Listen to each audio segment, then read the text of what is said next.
Okay, I'm trying this out. Something a little different. Not video games. Um, this is going to be, I think, a thing I do maybe once a week. I'm going to try to do it regularly. And my cat is probably going to make appearances, because he likes to get up in the camera. It looks like we're doing okay with audio and everything. I've been doing like readings, like out loud readings, like book readings on Facebook Live for, I don't know how long it's been. It's been over a year, I think. I started during 2020. Yeah, sometime during 2020. And now I went through two books from the two books from the King Killer Chronicles, and finished those, and now I'm moving this over to Twitch. We'll see how that goes. So the book I've chosen for the Twitch streams is American Gods by Neil Gaiman. I've started reading this on my own already. It's my first time reading this or any Neil Gaiman book, and I'm realizing I'm starting from the beginning for this, obviously, but I've started reading it on my own, so I'm a little bit far into it already, and I need to find it. I'll do that later, I guess. I just realizing I need a second bookmark if I'm going to do that. But, yeah, I think there was at least one person interested in watching these. I don't know if he's... Victor, if you're watching, I don't know. I can't tell if people are on here yet or not. I think it's not showing me, unless somebody says things in the chat. So yeah, it's just been a fun way to pass the time during quarantine, and now that things are slowing back down in the world, I'm starting these back up.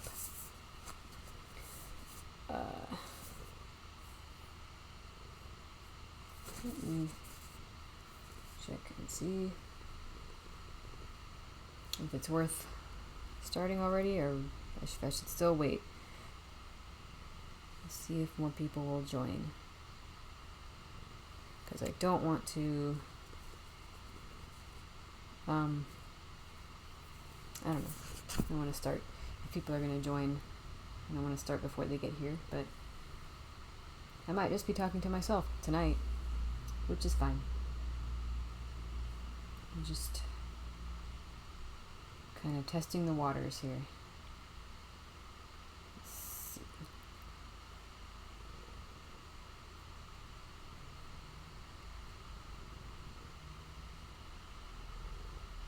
Oh, my cat is being very needy right now.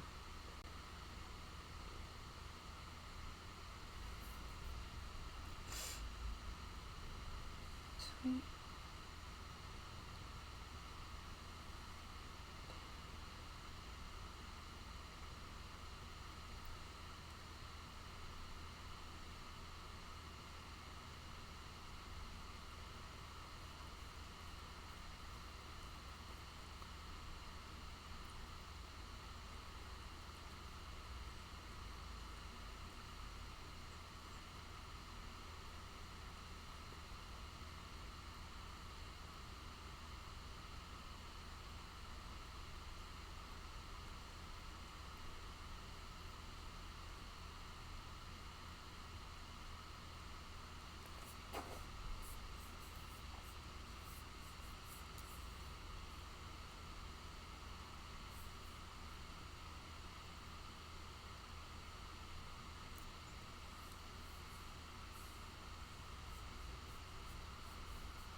Okay, well,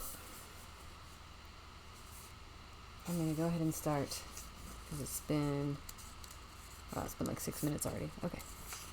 This is American Gods by Neil Gaiman.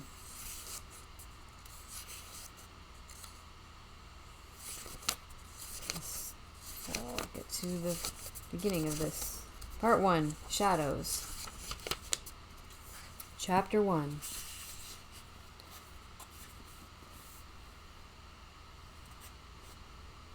Shadow had done 3 years in prison.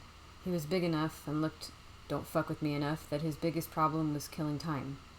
So he kept himself in shape and taught himself coin tricks and thought a lot about how much he loved his wife. The best thing, in Shadow's opinion, perhaps the only good thing, about being in prison was a feeling of relief. The feeling that he'd plunged as low as he could plunge and he'd hit bottom. He didn't worry that the man was going to get him because the man had got him. He did not awake in prison with a feeling of dread. He was no longer scared of what tomorrow might bring because yesterday had brought it. It did not matter, Shadow decided, if you had done what you had been convicted of or not. In his experience, everyone he met in prison was aggrieved about something. There was always something the authorities had got wrong, something they said you did when you didn't, or you didn't do quite like they said you did. What was important was that they had got you. He had noticed it in the first days, when everything, from the slang to the bad food, was new. Despite the misery and the utter skin-crawling horror of incarceration, he was breathing relief. Shadow tried not to talk too much. Somewhere around the middle of year 2, he mentioned his theory to Low-Key Lysmith, his cellmate. Low-Key, who was a grifter from Minnesota, smiled his scarred smile. "Yeah," he said, "that's true. It's even better when you've been sentenced to death. That's when you remember the jokes about the guys who kicked their boots off as the noose flipped around their necks, because their friends always told them they'd die with their boots on." "Is that a joke?" asked Shadow. "Damn right. Gallows humor. Best kind there is. Bang, the worst has happened. You get a few days for it to sink in, then you're riding the cart on your way to do the dance on nothing." "When did they last hang a man in this state?" asked Shadow. "How the hell should I know?" Lysmith kept his orange-blonde hair pretty much shaved. You could see the lines of his skull. "Tell you what, though, this country started going to hell when they stopped hanging folks. No gallows dirt. No gallows deals." Shadow shrugged. He could see nothing romantic in a death sentence.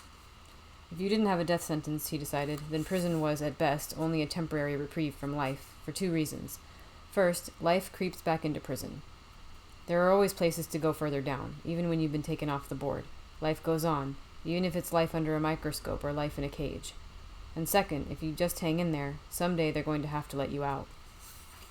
In the beginning, it was too far away for Shadow to focus on. Then it became a distant beam of hope, and he learned how to tell himself, "This too shall pass," when the prison shit went down, as prison shit always did. One day the magic door would open and he'd walk through it. So he marked off the days on his Songbirds of North America calendar, which was the only calendar they sold in the prison commissary, and the sun went down and he didn't see it, and the sun came up and he didn't see it. He practiced coin tricks from a book he found in the wasteland of the prison library, and he worked out, and he made lists in his head of what he'd do when he got out of prison. Shadow's lists got shorter and shorter. After 2 years, he had it down to 3 things. First, he was going to take a bath, a real, long, serious soak in a tub with bubbles in it. Maybe read the paper, maybe not. Some days he thought one way, some days the other. Second, he was going to towel himself off, put on a robe, maybe slippers. He liked the idea of slippers. If he smoked, he would be smoking a pipe about now, but he didn't smoke. He would pick up his wife in his arms. "Puppy!" she would squeal in mock horror and real delight. "What are you doing?" He would carry her into the bedroom and close the door. They'd call out for pizzas if they got hungry. Third, after he and Laura had come out of the bedroom, maybe a couple of days later, he was going to keep his head down and stay out of trouble for the rest of his life. "And then you'll be happy?" asked Low-Key Lysmith. That day they were working in the prison shop, assembling bird feeders, which was barely more interesting than stamping out license plates. "Call no man happy," said Shadow, "until he is dead." "Herodotus," said Low-Key. "Hey, you're learning."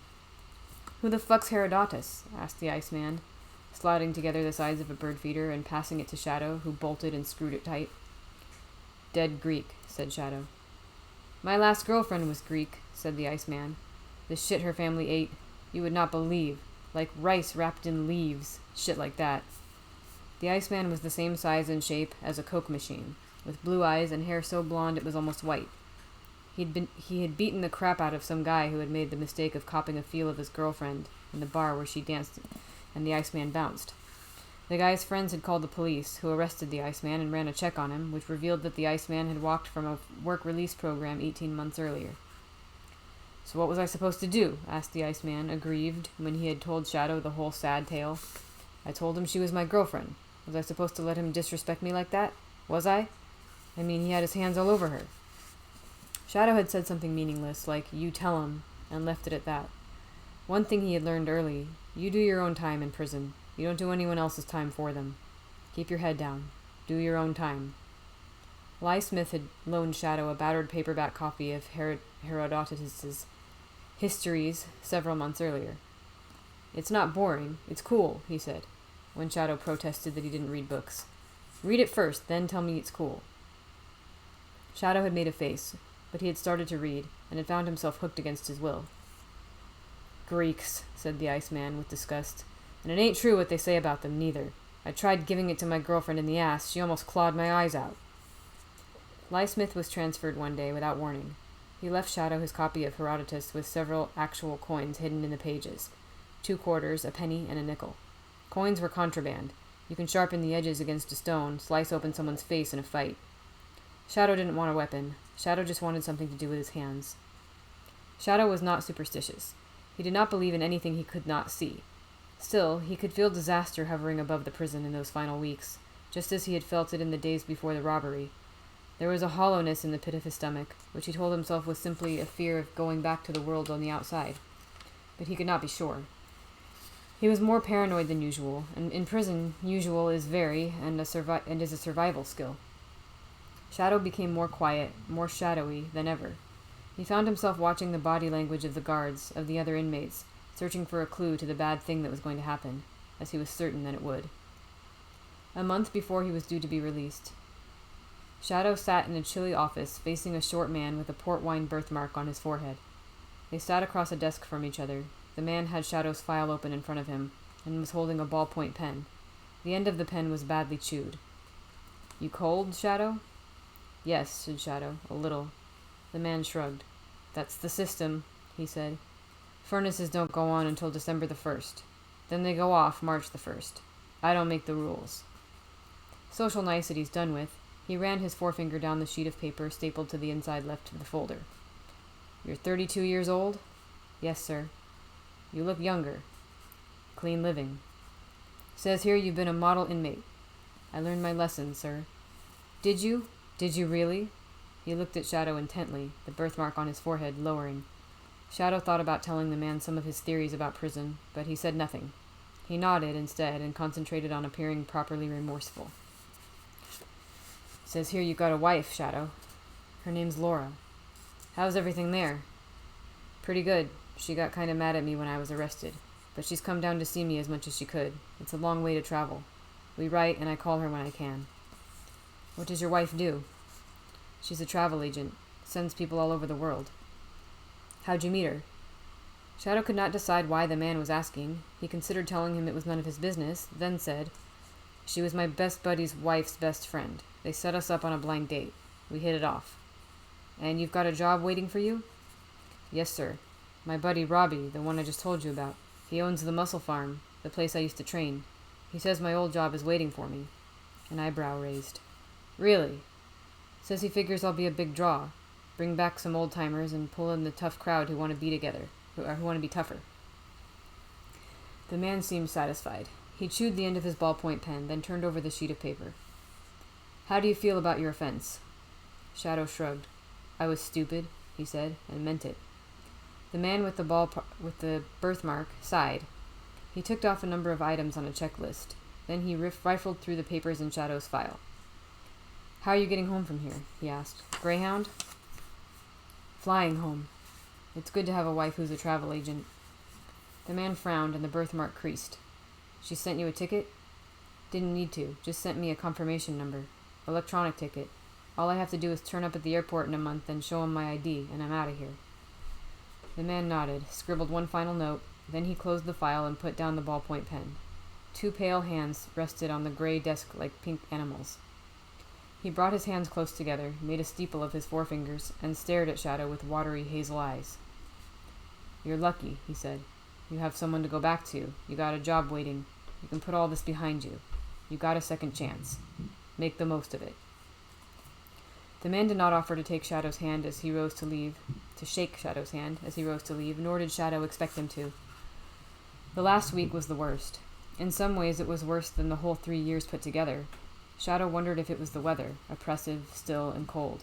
It felt as if a storm was on the way, but the storm never came. He had the jitters and the heebie-jeebies, a feeling deep in his stomach that something was entirely wrong. In the exercise yard the wind gusted. Shadow imagined that he could smell snow on the air. He called his wife Collect. Shadow knew that the phone companies whacked a $3 surcharge on every call made from a prison phone. That's why operators are always real polite to people calling from prisons, Shadow had decided. They knew that he paid their wages. "Something feels weird," he told Laura. That wasn't the first thing he said to her. The first thing he said was, "I love you," because it's a good thing to say if you can mean it, and Shadow did. "Hello," said Laura. "I love you too. What feels weird?" "I don't know," he said. "Maybe the weather. It feels like if we could only get a storm, everything would be okay." "It's nice here," she said. "The last of the leaves haven't quite fallen. If we don't get a storm, you'll be able to see them when you get home." 5 days, said Shadow. 120 hours, and then you come home, she said. "Everything okay there? Nothing wrong?" "Everything's fine. I'm seeing Robbie tonight. We're planning your surprise welcome home party." "Surprise party?" "Of course. You don't know anything about it, do you?" "Not a thing." "That's my husband," she said. Shadow realized that he was smiling. He had been inside for 3 years, but she could still make him smile. "Love you, babes," said Shadow. "Love you, puppy," said Laura. Shadow put down the phone. When they got married, Laura told Shadow that she wanted a puppy, but their landlord had pointed out they weren't allowed pets under the terms of their lease. "Hey," Shadow had said, "I'll be your puppy." "What do you want me to do? Chew your slippers? Piss on the kitchen floor? Lick your nose? Sniff your crotch? I bet there's nothing a puppy can do that I can't do." And he picked her up as if she weighed nothing at all, and began to lick her nose while she giggled and shrieked, and then he carried her to the bed. In the food hall, Sam Fetisher sidled over to Shadow and smiled, showing his old teeth. He sat down beside Shadow and began to eat his macaroni and cheese. "We got to talk," said Sam Fetisher. Sam Fetisher was one of the blackest men that Shadow had ever seen. He might have been 60. He might have been 80. Then again, Shadow met 30-year-old crackheads who looked older than Sam Fetisher. Said Shadow. "Storm's on the way," said Sam. "Feels like it," said Shadow. "Maybe it'll snow soon." "Not that kind of storm. Bigger storms than that comin'. I tell you, boy, you're better off in here than out in the street when the big storm comes." "Done my time," said Shadow. "Friday, I'm gone." Sam Fetisher stared at Shadow. "Where you from?" he asked. "Eagle Point, Indiana." "You're a lying fuck," said Sam Fetisher. "I mean originally. Where are your folks from?" "Chicago," said Shadow. His mother had lived in Chicago as a girl, and she had died there, half a lifetime ago. "Like I said, big storm coming. Keep your head down, Shadow boy. It's like, what do they call those things continents ride around on? Some kind of plates?" "Tectonic plates?" Shadow hazarded. "That's it. Tectonic plates. It's like when they go riding. When North America goes skidding into South America. You don't want to be in the middle. You dig me?" "Not even a little." One brown eye closed in a slow wink. "Hell, don't say I didn't warn you," said Sam Fetisher, and he spooned a trembling lump of orange jello into his mouth. Shadow spent the night half awake, drifting in and out of sleep, listening to his new cellmate grunt and snore in the bunk below him.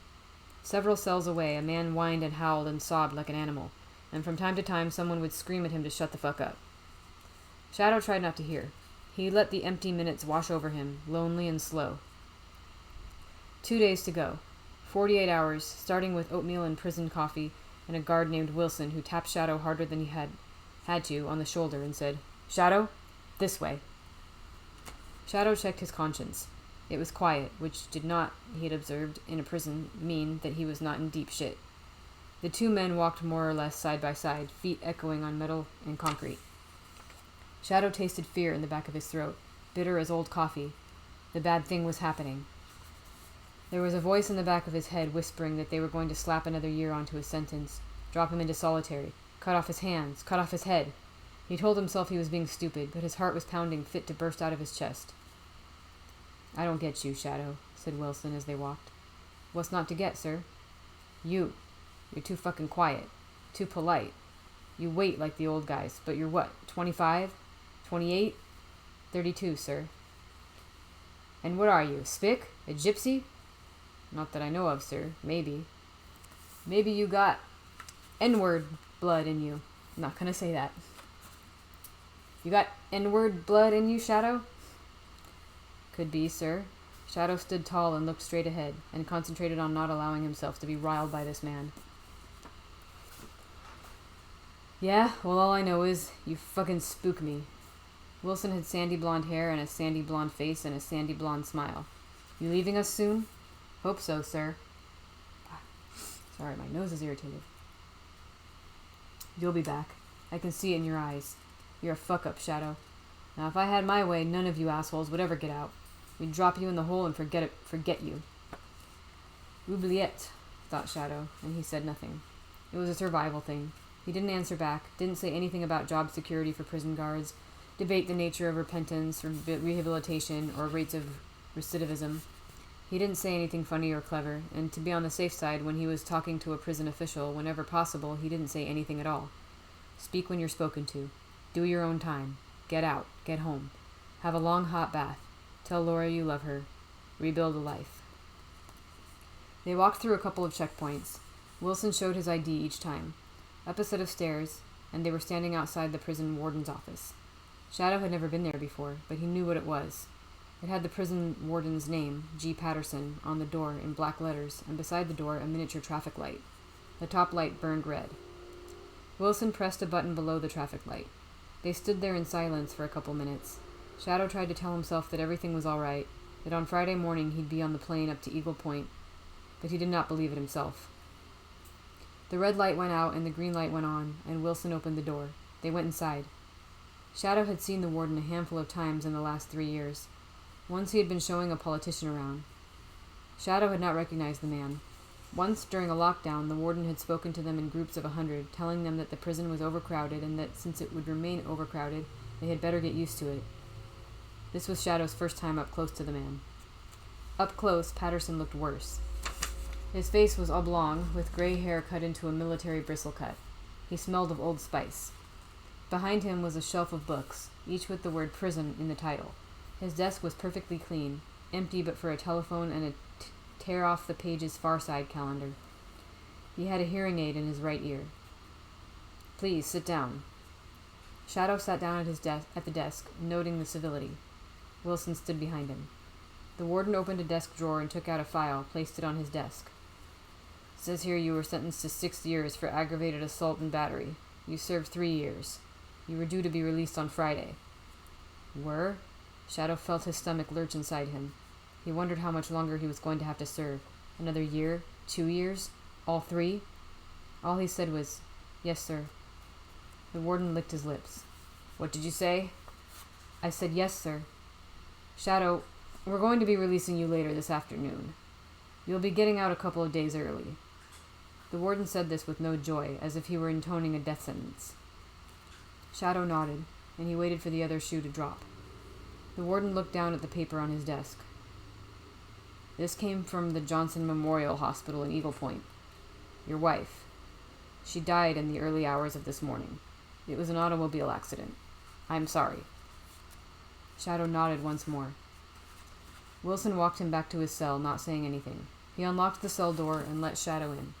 Then he said, "It's like one of them good news, bad news jokes, isn't it? Good news, we're letting you out early. Bad news, your wife is dead." He laughed as if it were genuinely funny. Shadow said nothing at all.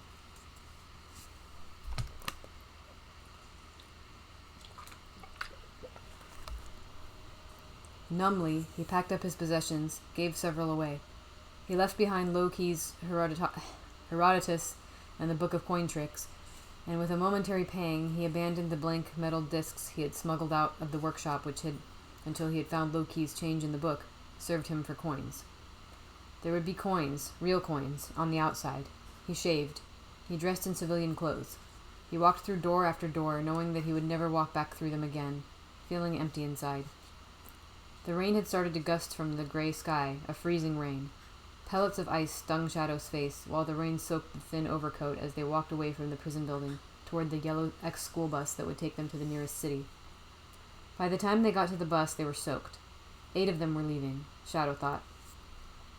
1,500 still inside. He sat on the bus and shivered until the heaters started working, wondering what he was doing, where he was going now. Ghost images filled his head, unbidden. In his imagination, he was leaving another prison, long ago. He had been imprisoned in a lightless garret room for far too long. His beard was wild and his hair was a tangle.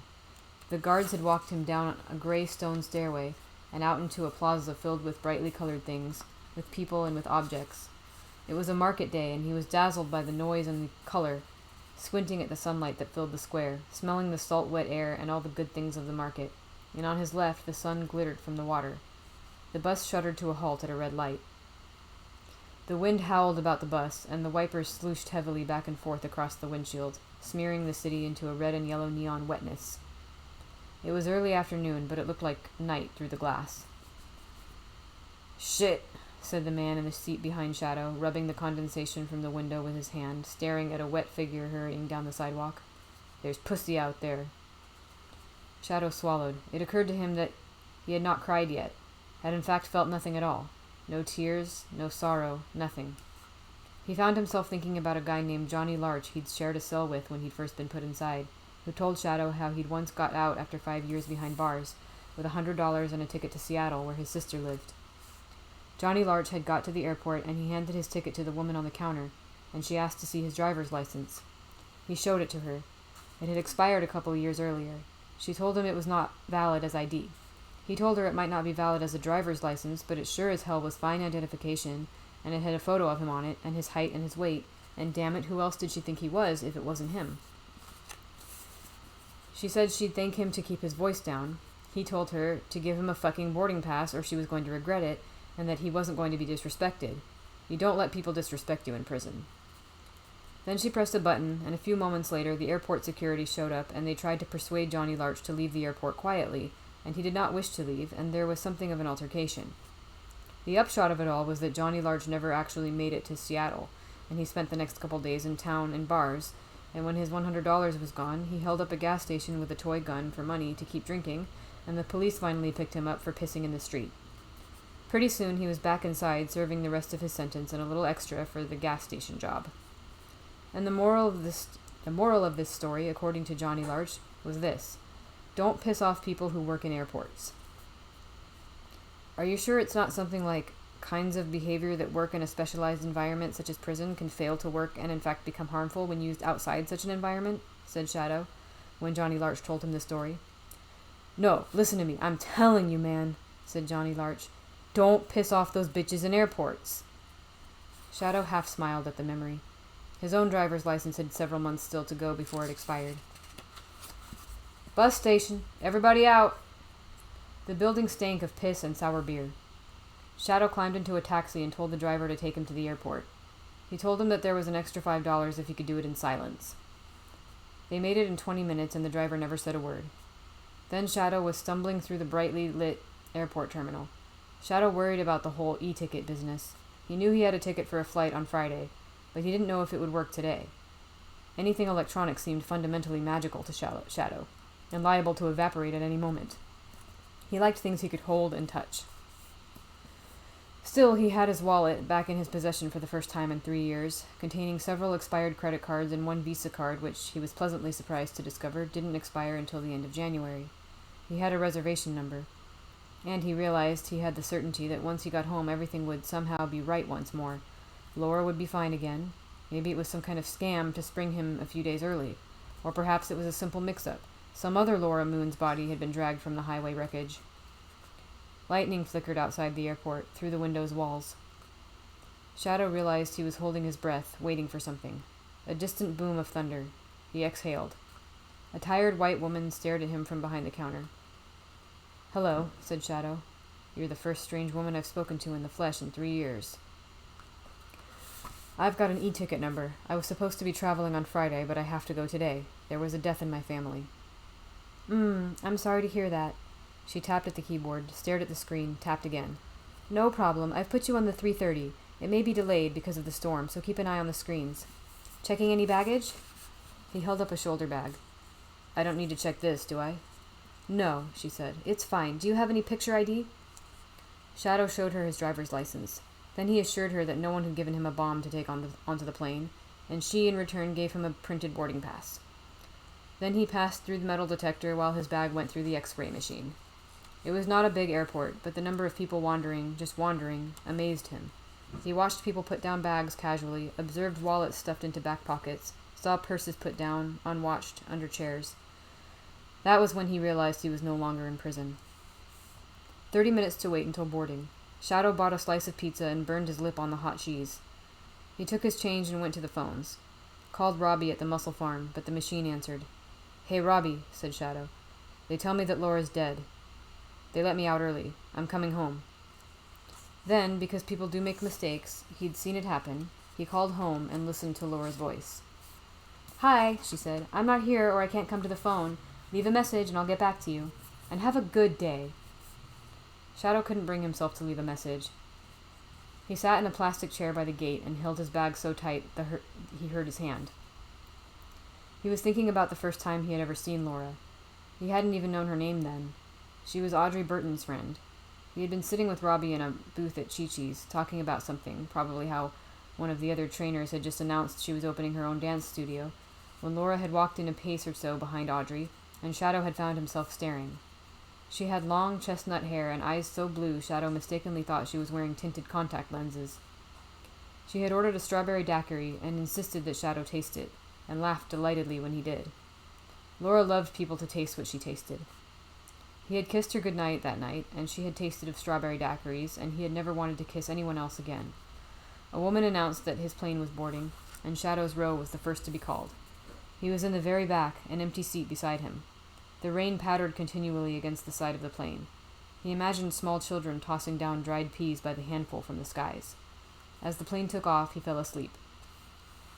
Shadow was in a dark place, and the thing staring at him wore a buffalo's head, rank and furry with huge wet eyes.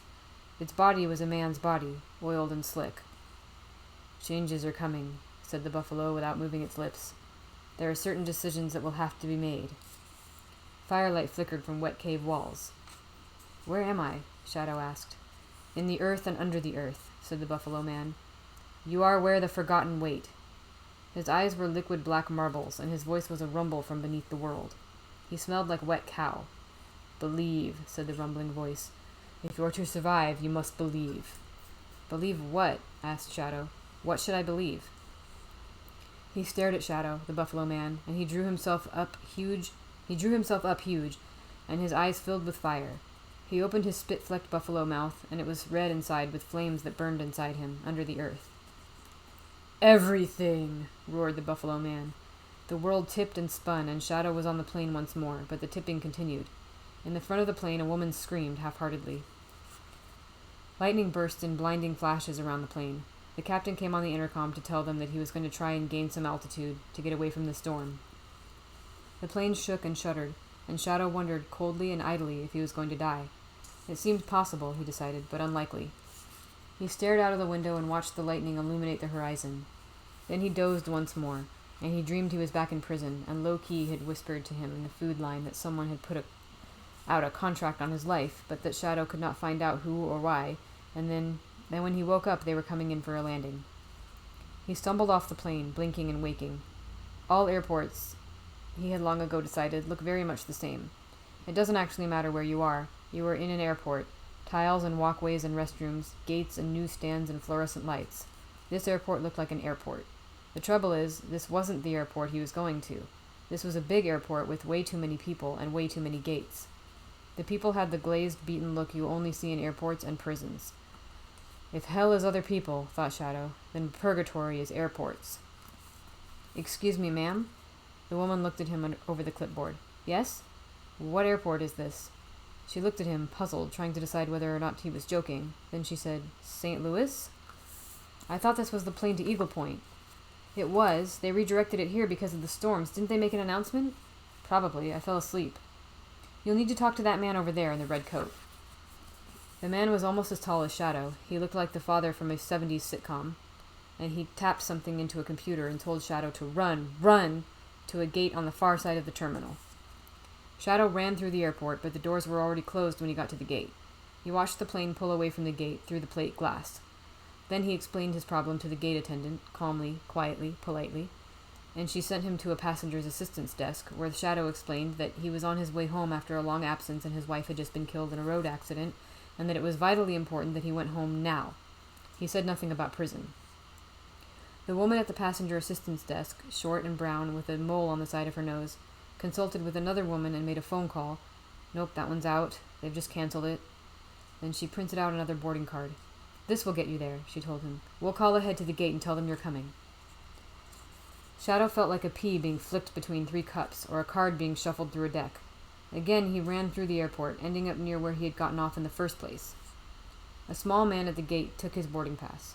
We've been waiting for you, he confided, tearing off the stub of the boarding pass with Shadow's seat assignment, 17D, on it. Shadow hurried onto the plane, and they closed the door behind him. He walked through first class, where there were only 4 first-class seats, 3 of which were occupied. The bearded man in a pale suit, seated next to the unoccupied seat at the very front, grinned at Shadow as he got onto the plane, then raised his wrist and tapped his watch as Shadow walked past. Yeah, I'm making you late, thought Shadow. Let that be the worst of your worries. The plane seemed pretty full as he made his way down toward the back. Actually, Shadow quickly discovered it was completely full, and there was a middle-aged woman sitting in seat 17D. Shadow showed her his boarding card stub, and she showed him hers. They matched. Can you take your seat, please? Asked the flight attendant. No, he said. I'm afraid I can't. This lady is sitting in it. She clicked her tongue and checked their boarding cards, then she led him back up to the front of the plane and pointed him to the empty seat in first class. Looks like it's your lucky day, she told him. Shadow sat down. Can I bring you something to drink? She asked him. We'll just have time before we take off, and I'm sure you need one after that. I'd like a beer, please, said Shadow. Whatever you've got. The flight attendant went away. The man in the pale suit in the seat beside Shadow put out his arm and tapped his watch with his fingernail. It was a black Rolex. You're late, said the man, and he grinned a huge grin with no warmth in it at all. Sorry? I said you're late. The flight attendant handed Shadow a glass of beer. He sipped it. For one moment, he wondered if the man was crazy, and then he decided he must have been referring to the plane, waiting for one last passenger. Sorry if I held you up, he said politely. You in a hurry? The plane backed away from the gate. The flight attendant came back and took away Shadow's beer, half finished. The man in the pale suit grinned at her and said, Don't worry, I'll hold on to this tightly, and she let him keep his glass of Jack Daniels, while protesting weakly that it violated airline regulations. Let me be the judge of that, my dear. Time is certainly of the essence, said the man, but no, I am not in a hurry. I was merely concerned that you would not make the plane. That was kind of you. The plane sat restlessly on the ground, engines throbbing, aching to be off. Kind my ass, said the man in the pale suit. I've got a job for you, Shadow. A roar of engines. The little plane jerked forward into a takeoff, pushing Shadow back into his seat. Then they were airborne, and the airport lights were falling away below them. Shadow looked at the man in the seat next to him. His hair was a reddish gray, his beard, little more than stubble, was grayish red. He was smaller than Shadow, but he seemed to take up a hell of a lot of room. A craggy, square face with pale gray eyes. The suit looked expensive, and was the color of melted vanilla ice cream.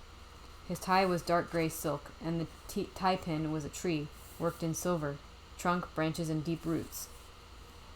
He held his glass of Jack Daniels as they took off, and did not spill a drop. Aren't you going to ask me what kind of job? How do you know who I am? The man chuckled. Oh, it's the easiest thing in the world to know what people call themselves. A little thought, a little luck, a little memory. Ask me what kind of job. No, said Shadow. The attendant brought him another glass of beer, and he sipped at it. Why not? I'm going home. I've got a job waiting for me there. I don't want any other job. The man's craggy smile did not change. Outwardly. But now he seemed actually amused. You don't have a job waiting for you at home, he said. You have nothing waiting for you there. Meanwhile, I am offering you a perfectly legal job. Good money, limited security, remarkable fringe benefits. Hell, if you live that long, I could throw in a pension plan. You think maybe you'd like one of them? Shadow said, You could have seen my name on my boarding pass, or on the side of my bag." The man said nothing. "Whoever you are," said Shadow, "you couldn't have known I was going to be on this plane. I didn't know I was going to be on this plane, and if my plane hadn't been diverted to St. Louis, I wouldn't have been. My guess is you're a practical joker. Maybe you're hustling something. But I think maybe we'll have a better time if we end this conversation here." The man shrugged. Shadow picked up the in-flight magazine. The little plane jerked and bumped through the sky, making it harder to concentrate. The words floated through his mind like soap bubbles, there as he read them, gone completely a moment later. The man sat quietly in the seat beside him, sipping his Jack Daniels. His eyes were closed. Shadow read the list of in-flight music channels available on transatlantic flights, and then he was looking at the map of the world with red lines on it that showed where the airline flew. Then he had finished reading the magazine, and reluctantly he closed the cover and slipped it into the pocket on the wall. The man opened his eyes. There was something strange about his eyes, Shadow thought. One of them was a darker gray than the other. He looked at Shadow. "By the way," he said, "I was sorry to hear about your wife, Shadow. A great loss." Shadow nearly hit the man, then. Instead, he took a deep breath.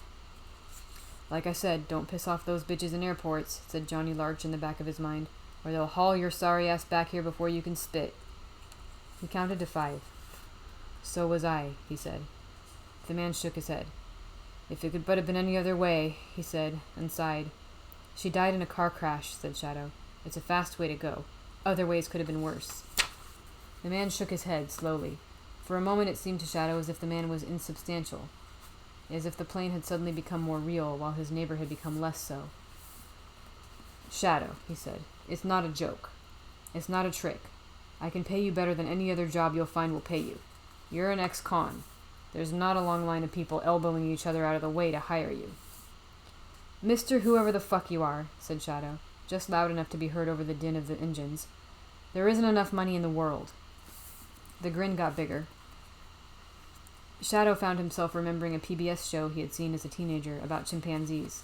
The show claimed that when apes and chimps smile, it's only to bare their teeth in a grimace of hate or aggression or terror. When a chimp grins, it's a threat.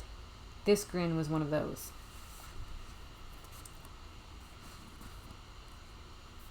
"Sure, there's money enough, and there are also bonuses. Work for me, and I'll tell you things. There may be a little risk, of course, but if you survive, you can have whatever your heart desires. You could be the next king of America. Now," said the man, "who else is going to pay you that well? "Who are you?" asked Shadow. "Ah, yes, the age of information. Young lady, could you pour me another glass of Jack Daniels? Easy on the ice. Not, of course, that there has ever been any other kind of age. Information and knowledge, these are currencies that have never gone out of style." "I said, who are you?" "Let's see. Well, seeing that today certainly is my day, why don't you call me Wednesday? Mr. Wednesday. Although, given the weather, it might as well be Thursday, eh? What's your real name?" "Worked for me long enough and well enough," said the man in the pale suit, "and I may even tell you that. There, job offer. Think about it. No one expects you to say yes immediately, not knowing whether you're leaping into a piranha tank or a pit of bears. Take your time." He closed his eyes and leaned back in his seat. "I don't think so," said Shadow. "I don't like you. I don't want to work with you." "Like I say," said the man, without opening his eyes, "don't rush into it. Take your time." The plane landed with a bump, and a few passengers got off. Shadow looked out of the window. It was a little airport in the middle of nowhere, and there was still 2 little airports to go before Eagle Point. Shadow transferred his glance to the man in the pale suit. "Mr. Wednesday?" He seemed to be asleep. Shadow stood up, grabbed his bag, and stepped off the plane, down the steps onto the slick, wet tarmac, walking at an even pace toward the lights of the terminal. A light rain spattered his face. Before he went inside the airport building, he stopped and turned and watched. No one else got off the plane. The ground crew rolled the steps away, the door was closed, and it taxied off down the runway. Shadow stared at it until it took off. Then he walked inside to the budget car rental desk, the only one open, and he rented what turned out, when he got to the parking lot, to be a small red Toyota. Shadow unfolded the map they had given him. He spread it out on the passenger seat. Eagle Point was about 250 miles away, most of the journey on the freeway. He had not driven a car in 3 years. The storms had passed, if they had come this far. It was cold and clear. Clouds scudded in front of the moon, and for a moment Shadow could not be certain whether it was the clouds or the moon that was moving. He drove north for an hour and a half.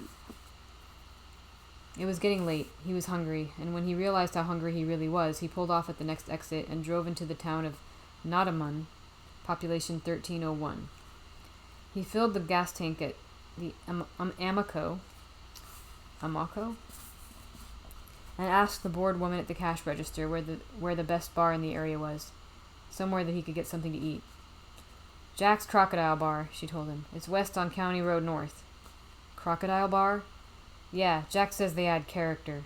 She drew him a map on the back of a mauve flyer, which advertised a chicken roast to raise money for a young girl who needed a new kidney. He's got a couple of crocodiles, a snake, one of them big lizard things. An iguana? That's him. Through the town, over a bridge, on for a couple of miles, and he stopped at a low rectangular building with an illuminated Pabst sign and a Coca-Cola machine by the door. The parking lot was half empty. Shadow parked the red Toyota and went inside. The air was thick with smoke, and Walkin' After Midnight was playing on the jukebox. Shadow looked around for the crocodiles, but could not see them. He wondered if the woman in the gas station had been pulling his leg. "What'll it be?" asked the bartender. "You Jack?" "It's Jack's night off. I'm Paul." "Hi, Paul. House beer and a hamburger with all the trimmings. No fries." "Bowl of chili to start? Best chili in the state." "Sounds good," said Shadow. "Where's the restroom?" The man pointed to a door in the corner of the bar. There was a stuffed alligator head mounted on the door. Shadow went through the door. It was a clean, well-lit restroom. Shadow looked around the room first, force of habit. "Remember, Shadow, you can't fight back when you're pissing," Low-key said, low-key as always, in the back of his head. He took the urinal stall on the left. Then he unzipped his fly and pissed for an age, relaxing, feeling relief. He read the yellowing press clipping framed at eye level, with a photo of Jack and 2 alligators. There was a polite grunt from the urinal immediately to his right, although he had heard nobody come in. The man in the pale suit was bigger standing than he had seemed sitting on the plane beside Shadow. He was almost Shadow's height, and Shadow was a big man. He was staring ahead of him. He finished pissing, shook off the last few drops, and zipped himself up. Then he grinned like a fox eating shit from a barbed wire fence. "So," said Mr. Wednesday, "you've had time to think, Shadow. Do you want a job?" Alright, well, that was a very long chapter. And since I don't have any live viewers, I'm going to cut it off here. And I'll read chapter 2 maybe next week. I don't know if I'm going to do these once a week or a few times a week or randomly or what. But next time I'll read chapter 2. Okay. Good night.